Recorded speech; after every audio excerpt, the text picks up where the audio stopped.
que ya lo estamos viendo a través de todos los movimientos, las organizaciones civiles, la sociedad movilizada en la defensa de los derechos. Un cambio en la cultura judicial, que lo estamos viendo también muy claramente. La Corte Mexicana pues ha llevado a la delantera con sus discusiones y flancos débiles, pero ha llevado mucho a la delantera en la capacitación y la preparación de los jueces, tanto para este nuevo sistema penal como para darle todo este marco de derechos humanos a cualquier reforma. Pero también tiene que tener, y eso lo tenemos que decir con mucha claridad, una incidencia en la labor del legislador. Parece que el legislador ahora expide las leyes como sea, y entonces diría, bueno, hágase bola a los jueces. Finalmente, el control de constitucionalidad, de convencionalidad, la aplicación de los elementos de la reparación del daño me toca la aplicación. Pero los jueces son destinatarios principalísimos de las reformas. Y las leyes que se están expidiendo no se están mirando. Las leyes que reglamentan tanto la reforma penal del sistema acusatorio, la ley de víctimas que reglamenta una parte muy importante de la reforma en derechos humanos, que es la reparación del daño, la ley de amparo, no se están mirando. Las leyes tienen que mirarse. Esto quiere decir que tienen que armonizarse. Y estamos encontrando una fractura lamentable entre este proyecto de código de procesal penal único y la ley de víctimas que se expidió en marzo. Este código procesal penal único va a terminar con una cuestión muy grave, y es que nos están adelantando los plazos para hacer toda la reforma en las entidades federativas para transitar el sistema acusatorio para el año 2016, y no estamos llegando. Esto va a permitir solventar ese atraso, pero además armonizar en favor de las víctimas del delito de violaciones de derechos humanos un sistema penal, una armonización para todas y todos. Por eso es importantísimo que ese código procesal penal mire a la ley de víctimas, y lo mire en las definiciones, lo mire en los derechos, en el sistema amplísimo de reparación que establece la ley de víctimas, medidas de compensación, de rehabilitación, restitución, garantía de la condición. Este es el tema que nos trae aquí ahora, y estos son los antecedentes. Yo terminaría diciendo, la Corte en junio de 2011 determinó que todas las autoridades, en el ámbito de sus competencias, tendrían que hacer una interpretación en función del estándar más alto de derechos humanos. Todas las autoridades, de acuerdo con el artículo 1 de la Constitución. Eso no corresponde solamente a los jueces, eso corresponde también de manera muy especial a los legisladores. Entonces, si se presenta un proyecto de código procesal único, tiene que mirar al estándar más alto. Y el estándar más alto en materia de reparación, evidentemente menos punitiva, más acentuada en la reparación, lo está dando esta ley de víctimas que tanto trabajo ha costado expedir y que tiene, de verdad lo digo, los estándares más altos a nivel internacional y desde luego, por lo tanto, a nivel constitucional.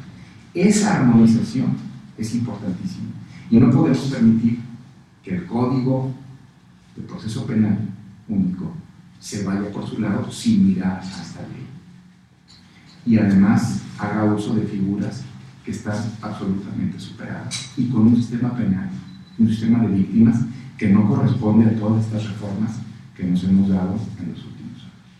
Muchas gracias. Muchas gracias, querido José Luis. Y ahora vamos a ceder la palabra a Santiago Corcuera, que va a hablarnos aquí de los derechos y de las garantías de esos derechos que hace la Ley General de Víctimas. Muchas gracias, doctor. Muchas gracias a los doctores que están a mi lado izquierdo. Siempre un honor estar con ellos. Muchas gracias a todas y a todos ustedes por el interés que nos permiten expresar, y que ustedes tan importantemente ojalá puedan ayudarnos a difundir para crear conciencia de el riesgo al que nos enfrentamos. Brevemente, para contextualizar, el marco jurídico mexicano en materia de derechos de las víctimas es diverso, no es único, no está exclusivamente en una ley.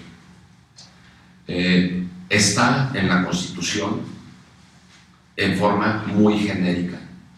Por ejemplo, en donde la Constitución obliga al legislador a emitir leyes para la protección de las víctimas que hayan sufrido, por ejemplo, daños en materia de violaciones de derechos humanos, el artículo primero, que se establezca en las leyes el método de reparaciones en materia penal, artículo 17, párrafo cuarto, y muy importantemente el apartado C del artículo 20 de la Constitución, que es este artículo que se reformó en el 2008 para establecer los principios básicos del sistema adversarial oral de corte acusatorio, que está en proceso de ser instrumentado, reglamentado a través de un código de procedimientos, que se dice va a ser único.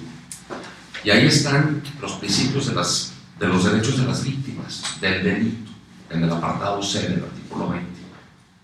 Pero, además de esto, se tiene ya vigente la Ley General de Víctimas, con sus reformas. O sea, la ley publicada el 9 de enero, luego las reformas que fueron acordadas en las cámaras y publicadas ya el 8 de enero.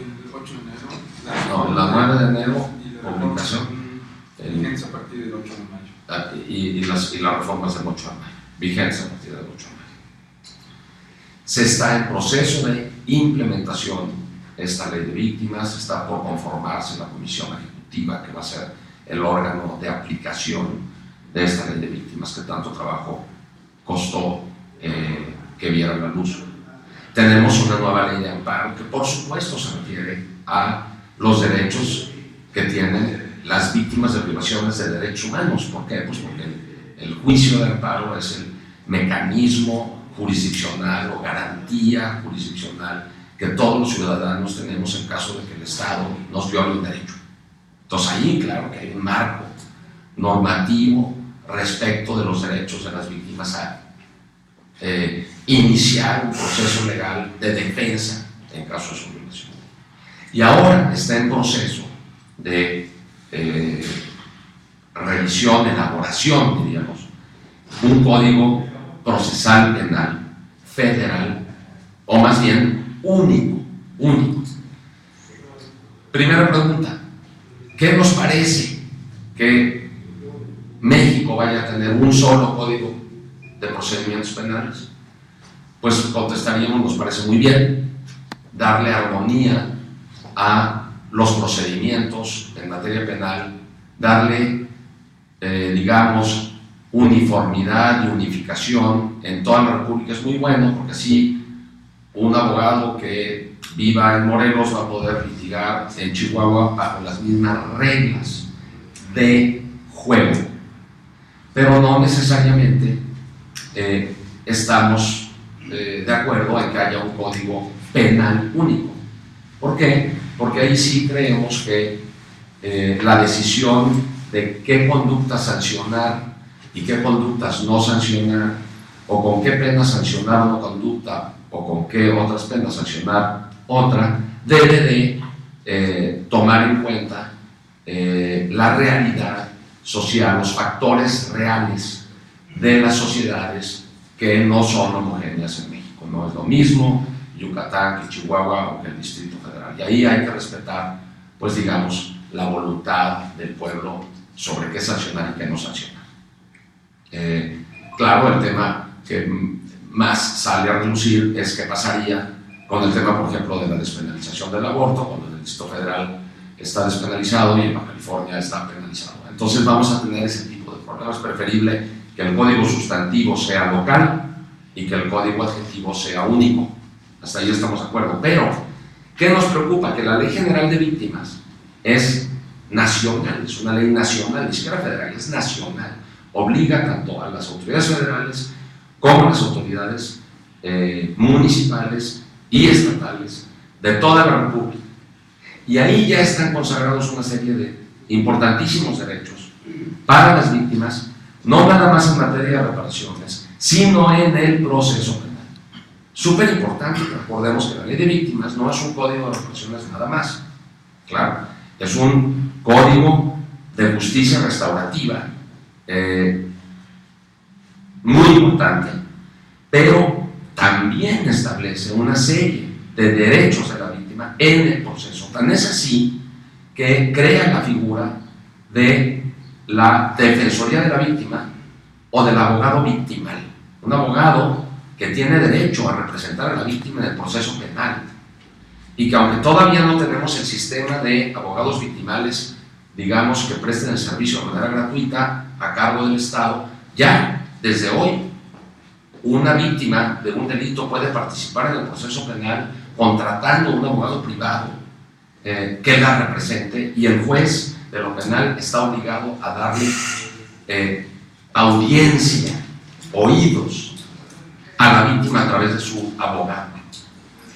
Esta es la parte que tal vez más nos preocupa, porque en el Código de Procedimientos Penales no se está poniendo atención a los derechos que tiene la víctima en el proceso. No solamente no está poniendo atención, y el doctor Hernández Barros irá a darles a ustedes algunos ejemplos, sino que algunas de las propuestas de disposiciones del Código de Procedimientos van a contrapelo o contradicen o derogan o derogarían disposiciones de la recién nacida ley de víctimas, lo cual sería verdaderamente una tragedia y un absurdo. Entonces, la propuesta es que lo que está en el apartado C del artículo 20, establecido en términos generales, que no está en la ley de víctimas, estamos a favor, y no solamente estamos a favor, sino que hacemos un llamado a los legisladores para que lo incluyan en el Código Único de Procedimientos Penales. Insisto, lo que está en el apartado C, que no fue reglamentado por la ley de víctimas, que se reglamente en el Código Único de Procedimientos Penales. Primer llamado, importante. Complementar lo que la ley de víctimas dejó fuera, porque la ley de víctimas sabemos que no lo abarcó todo. 2. Que lo que está en la ley de víctimas no se regule en el Código Único de Procedimientos Penales. No se regule. Para no correr el riesgo de que se le contradiga y que ahí simplemente se diga lo no previsto en este Código de Procedimiento respecto a derechos de las víctimas será suplido por las disposiciones de la Ley General de Víctimas. Esto es una técnica conocidísima por cualquier legislador, que se conoce ya sea como referencia a una ley existente o simplemente el principio de supletoriedad. Lo no previsto aquí se atenderá a lo dicho por tal o cual otro ordenamiento, en este caso la Ley General de Víctimas. Ya el doctor Julio Hernández dirá cuáles son los riesgos de que no se haga esto así, porque entonces si no se dice eso y se regula lo mismo que la ley de víctimas regula, pero de manera distinta o más restrictiva, entonces la norma que va a aplicar es que la ley posterior deroga la anterior, ¿se fijan? Y entonces estarían derogando normas de la ley de víctimas. Entonces hacemos un llamado de alerta a los legisladores que por favor revisen que aquello que ya está regulado adecuadamente por la ley de víctimas no intenten regularlo en el Código de Procedimientos y quiten cualquier disposición que pudiera resultar contradictoria o restrictiva. ¿Por qué decimos esto? Porque no hacerlo significaría una violación por parte del Poder Legislativo del artículo 1 constitucional en cuanto a la obligación que el legislador y todas las autoridades del país tienen, incluyendo los legisladores, de no adoptar medidas regresivas. Es decir, de respetar el principio de progresividad, que implica la prohibición de adoptar medidas regresivas. Cualquier disposición que el Código de Procedimientos Penales único contradiga para restringir, aniquilar, anular, derogar derechos concedidos a las víctimas a través de la Ley General de Víctimas, sería violatorio del artículo 1 de la Constitución. Entonces, simplemente, de manera muy respetuosa, estamos haciendo un llamado al Legislativo Federal para que tome en cuenta estos criterios de análisis para la elaboración de un buen código de procedimientos que, además de cumplir con los principios de adversarialidad y oralidad que merece el país en base a la reforma del 2008, se respete claramente lo ganado por la Ley de Víctimas.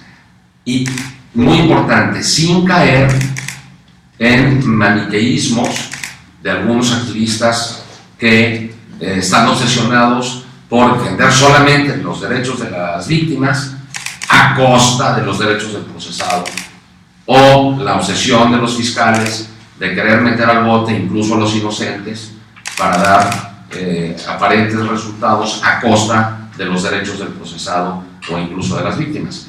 Lo que se busca es el equilibrio o el balance entre los derechos de las víctimas ya ganados, mejorarlos en lo no establecido por la Ley de Víctimas mediante la reglamentación del apartado C del 20, que no estuviera regulado en la Ley de Víctimas, los derechos del procesado perfectamente garantizados, sin violentar los de las leyes de víctimas, ni que los derechos de las víctimas violenten los del procesado, y respetando las atribuciones del acusador o fiscal, de modo tal que tampoco se entorpezca sus instrumentos para poder meter a la cárcel a quien se merezca esté ahí después de haber sido procesado con todas las garantías del debido proceso legal. Esos serían los mensajes que de mi parte, de manera muy genérica, quisiera expresar. Seguramente el doctor Julio Hernández va a dar algunos ejemplos puntuales de lo que me referí. Gracias. No, muchas gracias, Santiago. Muchas gracias, muy claro. Efectivamente, yo quiero hacer algunos señalamientos de algunas partes del código, especialmente violatorias de la Ley General de Víctimas, que creo que vale la pena hacer énfasis. Uno de los derechos especialmente trascendentes que contiene la Ley de Víctimas es el que tiene el artículo 13 de la ley, que le voy a dar lectura muy rápida. Dice: cuando el imputado se sustraiga de la acción de la justicia, deje de presentarse ante la autoridad jurisdiccional competente que conozca el caso, o por cualquier motivo, sin avisar a esa autoridad, cambiase de domicilio o se ausentare del lugar del juicio, ordenará sin demora que se entregue la suma que garantiza la reparación del daño a la víctima, misma que depositó el imputado para gozar de la libertad provisional. Es decir, este artículo 13 dice que cuando tú goces de libertad provisional y garantices esa libertad provisional con la reparación del daño, es decir, garantices la reparación del daño para gozar de esa libertad provisional, se le entregará a la víctima si se sustrae de la acción de la justicia, si huye el acusado. Bueno, uno de los requisitos para gozar de este beneficio de la libertad provisional bajo caución ha sido tradicionalmente que se deposite en el juzgado, ya sea en efectivo, en hipoteca, en fianza, como quiera el acusado, la cantidad que corresponde a la posible reparación del daño a que pudiera ser condenado el imputado. Esta reparación del daño tradicionalmente también, cuando el acusado se sustraía de la acción de la justicia, no se le entregaba a las víctimas, por alguna jurisprudencia que decía que qué tal si en un futuro se volvía a detener a la persona y en ese sentido salía inocente, pues ya había pagado la reparación del daño y qué iban a hacer con eso. La Ley General de Víctimas prevé, ¿no?, que en este caso siempre le sea entregada la reparación del daño a la víctima como una pena convencional, por así decirlo, al propio imputado por haberse sustraído de la acción de la justicia. Máxime que las garantías que depositaba el imputado para gozar de su libertad provisional y para las posibles multas o sanciones pecuniarias que se impusieran, sí era cobrada por el Estado. El único que se quedaba fuera de poder cobrar era la víctima, ¿no? Y si tomamos en cuenta que en México un 75% de los procesados que están en libertad provisional no regresan al juicio, ¿no? Se sustraen de la acción de la justicia, pues entonces las víctimas solamente podrían esperar que en el 25% de los casos en donde una persona que estaba en libertad provisional pudiera aspirar a recuperar el daño que le había causado, siempre y cuando además obtuviera una sentencia condenatoria. Bueno, pues la ley de víctimas, como les decía, viene a romper con este perverso artilugio jurídico en donde el único que perdía era la víctima, y se establece como sanción por el simple hecho de sustraerse de la acción de la justicia, es decir, por no obedecer el mandato del juez de presentarse a juicio cuantas veces sea necesario, el pago de la reparación del daño, que habitualmente pues solamente engordaba el mal manejado fondo de justicia, ¿no? Ahí se sustraía de la acción penal de la justicia el acusado, el dinero se quedaba ahí durmiendo el sueño de los justos, y después de que prescribía el delito el Estado se lo quedaba y tampoco se lo entregaba a la víctima. Bueno, pues el proyecto de código de procedimientos o el proyecto de código procesal penal, como le llaman, único, que se encuentra actualmente siendo revisado en el Senado de la República, elimina, a mi juicio arbitrariamente, contrario a lo sostenido por los documentos internacionales, por la Constitución política y desde luego por la Ley General de Víctimas, el requisito de garantizar la reparación del daño para poder gozar de la libertad provisional, con lo que se deje en indefensión a la víctima. Sin embargo, no quita los requisitos de que el imputado garantice su libertad provisional con dinero a favor del Estado y las posibles multas también a favor del Estado. Lo único que borran del Código Procesal Único de este proyecto o de estos proyectos es a la víctima. Por otro lado, quizás sea una de las violaciones más graves, ¿no? Que se quita el requisito de garantizar la reparación del daño para poder gozar de la libertad provisional.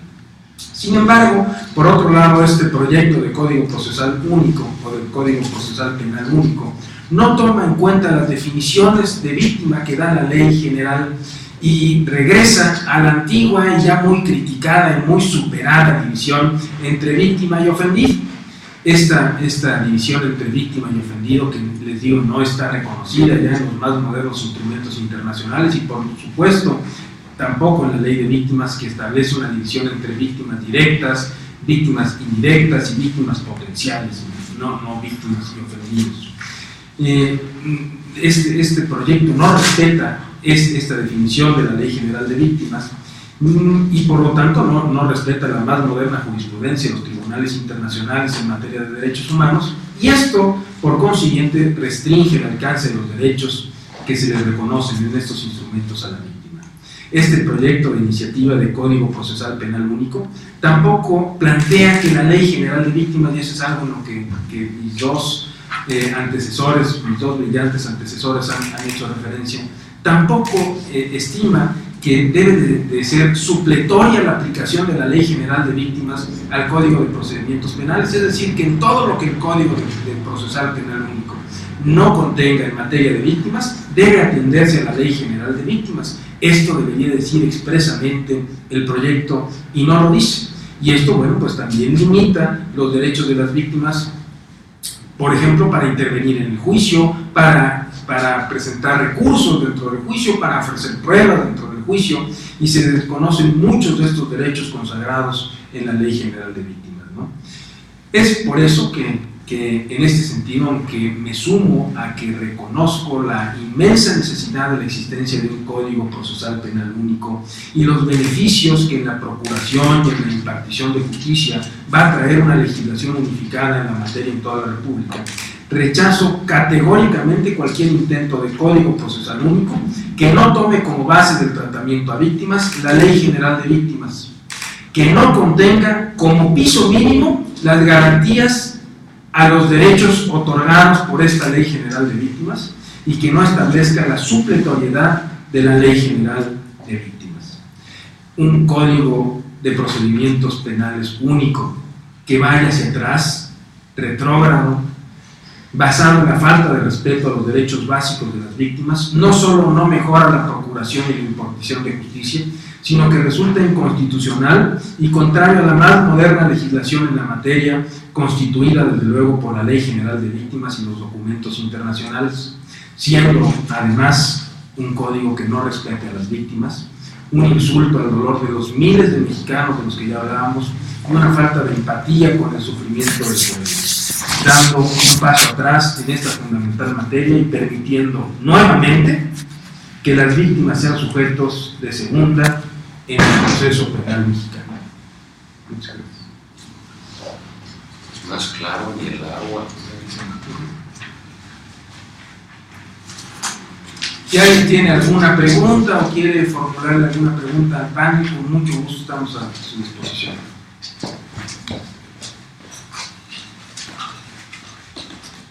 Sí, yo querría preguntarles, Nombre y... Fernando Camacho de La Jornada, quisiera preguntarles a qué creen que obedece este intento de modificar, bueno, más de presentar un código así, es decir, ¿hay ignorancia por parte de quienes lo proponen de todos estos aspectos que acaban de mencionar?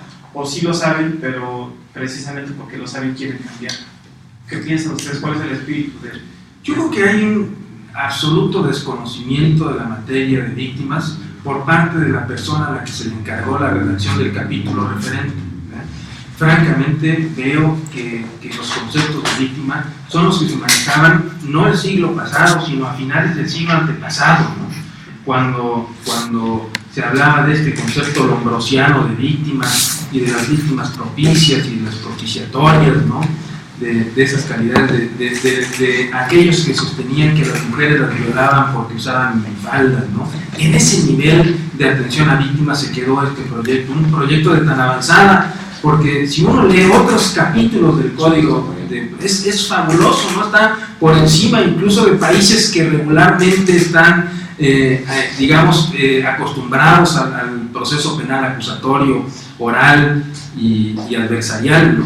Muy de avanzar, digamos, algunos conceptos del Código Procesal Penal Único. Sin embargo, a la hora del tratamiento a víctimas, vemos francamente un trato retrógrado, inhumano, poco garantista, que denota o muy mala fe del que lo hizo, queriendo disminuir los derechos de las víctimas, o lo que yo creo más, una total ignorancia del tratamiento a víctimas. Sí. En relación a lo que decía el doctor Hernández Barros, yo sí pienso que hay también una falta de técnica legislativa muy acusada en México, porque el legislador mira a los intereses, ya lo sabemos, a los intereses del partido y a los intereses de ciertas cuotas, pero hay una falta de armonización, ¿no? Hace 15 días, 3 semanas, en un seminario internacional, un senador de la República, Roberto Kim, decía, justamente confesaba que el legislador tenía que aprender, ellos tenían que aprender a pasar por el rasero de los proyectos no sobre normas de derechos humanos a la Constitución. Entonces quiere decir que son otras categorías en las que el legislador no está acostumbrado, ni los operadores jurídicos en general, ¿no? Yo escuchaba en la mañana a su procurador de derechos humanos diciendo que mucha gente, incluso ministerios públicos, incluso autoridades, piensan que la unidad de víctimas que tiene la Procuraduría es la encargada de recibir las denuncias por desaparecidos. Entonces, bueno, este trabajo tiene que empapar todos los niveles, ¿no? Los legisladores, fíjense, por ejemplo, el tema de los tratados, que aquí está, por fuera. Los legisladores, cuando difícilmente armonizan en la aprobación de una ley con los tratados internacionales. Entonces, es otra manera de trabajar para el legislador, que pienso que es también algo que tienen que tomar en cuenta, que la sociedad pues ahora lo está reclamando cada vez más, ¿no? El trabajo legislativo también está en la luz del foco público. Eso es un tema importante. Y si le sumas que la Ley General de Víctimas está hecha por la ciudadanía, en el sentido que Santiago Corcuera se ha referido a la ciudadanía como opuesto a la administración pública, al poder público. Es una ley surgida de las víctimas, surgía de las necesidades de las víctimas, en donde las propias víctimas arrastraron el lápiz para crearla. Y en cambio tenemos un código o un proyecto de código que más bien está subido en el andamiaje del técnico jurídico, no de las necesidades reales, sino de la técnica abstracta jurídica, que dista mucho y mala técnica, ¿no? Que dista mucho de las verdaderas necesidades plasmadas en la Ley General de Víctimas por las propias víctimas. Ahora, no estamos pidiendo nada difícil de lograr, ¿eh? Eso es súper importante. O sea, yo creo que lo que dijo el doctor está muy bien. Estamos muy a favor del código. La gran mayoría de las disposiciones del código pues, están bien en cuanto al procedimiento y sí reúnen las características que cualquier procedimiento de corte acusatorio debe de reunir. Por ese camino está bien y nos ponemos en manos de los procesalistas para que vigilen que eso así sea. Para respetar los derechos de las víctimas es muy fácil, no estamos pidiendo algo difícil. Uno, revísese el apartado C en el 20 y llénese en el código de procedimientos lo que no está en la ley de víctimas. Dos, respétese lo que dice la ley de víctimas mediante una simple disposición que llame a la supletoriedad. Punto. Así es fácil o no. Así es. Y aquello que ya está en el proyecto, que contradiga a la ley de víctimas, como lo que señaló el doctor, que se quite. Se quite. Bien fácil está la tarea, la verdad. Un estudiante de Derecho Penal Procesal 1 de una universidad relativamente apta puede hacer ese trabajo. Espero que el Senado de la República esté en la Muchas gracias a todos por estar con nosotros. ¿Ya no hay más preguntas? No, ¿verdad?